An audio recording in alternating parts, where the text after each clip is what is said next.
এই গরমে আমার মনটা আজ আবদার করলো হালকা পাতলা কিছু খাওয়ার জন্য। অগত্যা বানিয়েই ফেললাম বিউলির ডাল।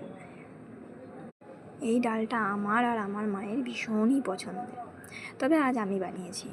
এতে দিয়েছি রসুন, কাঁচা লঙ্কা আর জিরে ফোড়ন, আর তার সঙ্গে বানিয়ে ফেলেছি কিছু বেঁচে যাওয়া বরবটি। কি করব তাই সেটাকে পেঁয়াজ আর কালো জিরে দিয়ে ভেজে নিয়েছি।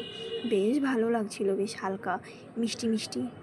আর তার সঙ্গে তার সঙ্গে নিয়েছি চাকা চাকা আলু ভাজা।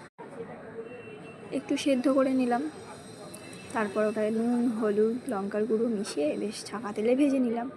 আবার একটু পাতে ডাল নিলাম আলু ভাজাটা দিয়ে খাওয়ার জন্য। ভীষণই ভালো লাগে, মনটা যেন তৃপ্তি পেল। একটু কাঁচা লঙ্কা, আলু ভাজা আর ডাল, পরম শান্তি। তবে লেবুটা নিতে একটু ভুলে গেছি। খাওয়ার পরে মনে পড়েছে লেবুর কথা। অগত্যা কী আর করব, লেবু ছাড়াই খেয়ে ফেললাম। তার সঙ্গে বানিয়ে নিয়েছিলাম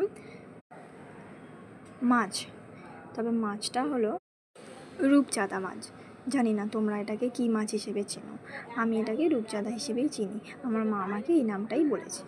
এটা জাস্ট কিছুই না, লঙ্কা হলুদ নুন দিয়ে জাস্ট ঝাল বানিয়ে নিয়েছি, তাতেই অসাধারণ খেতে লাগছিল।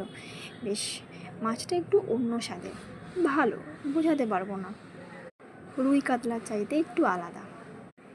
একটু করে লঙ্কা, একটু করে ঝাল আর একটু করে মাছ মুখে পড়ছে, মুখটা যেন বেশ ভালোই তৃপ্তি পাচ্ছে।